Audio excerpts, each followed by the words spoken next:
Well, my family, like my friends, I mean, the people I work with call me Mad John.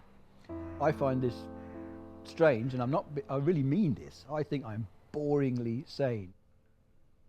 I used to have my hair very, very, very long.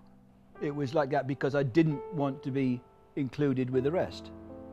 I didn't want people to think I was like the rest of them. So he moved from, a semi on a high street in London to a chalet bungalow in Little Melton, the end of anywhere. But then, Norwich did what it does to so many people. It crept up and owned us. I think it's because Mum and Dad are buried here. I think that's what does it. So it's home because of that. Finally dawned on me what we could do to this place, and then I started sketching things out and everything, and it just like, oh my God, yeah, you could really do something, because it was a shitty, leaky tin shed. It was quite something, rats' nests and everything.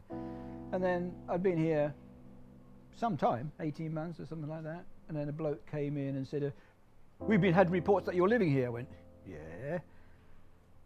And well, you can't live here. It's a commercial premises. I said, there's no law that says you can't live in a commercial premises.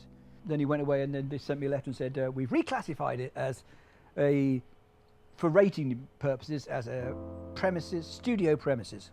Fine. That's what I've been telling you for 3.5 years,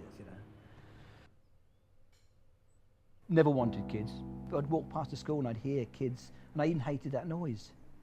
But when it happened, it was just amazing. The solution was just dead easy. You just love them, and it works out fine.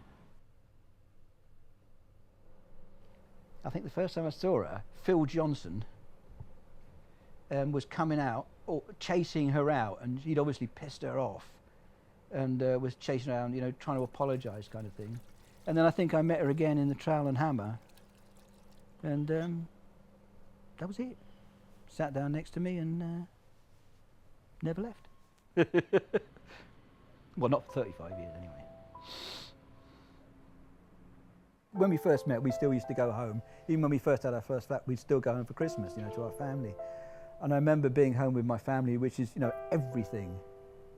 And I'm with my mum and my dad and my brothers and sisters, and I suddenly realised I wanted to be with her.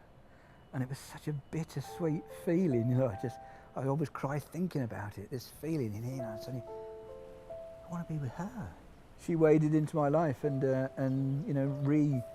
re-centered me on something else, on her. Yeah, interesting.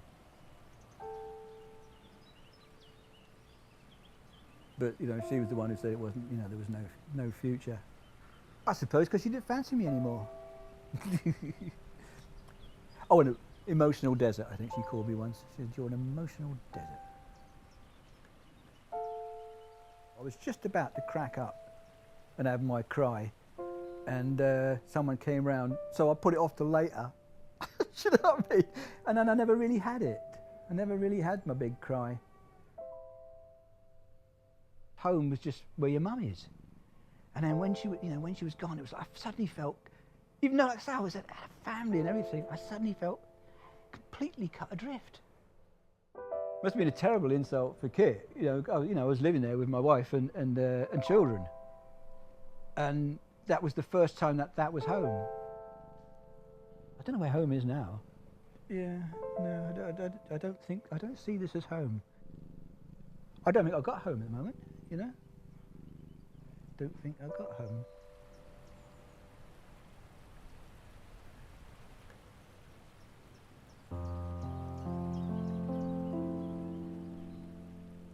Oh yeah, I'd buy it.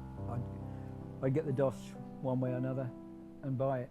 It's just kind of daft, putting all his work and effort into someone else's place. Except, of course, that I get to enjoy it.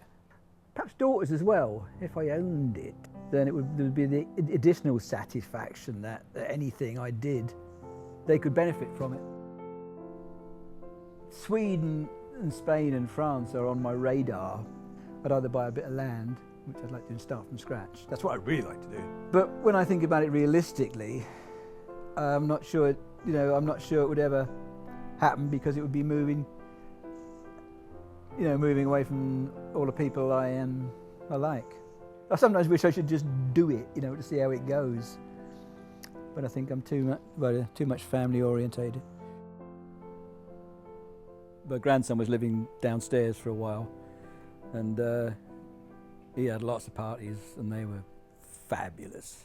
He said, "So if you went to Sweden, could we have this place?" I went, "If you wanted it." And he went, "God, yeah." He would love to take it over from me. What do I think is next? I don't know. Waking up tomorrow is good. That'll do me.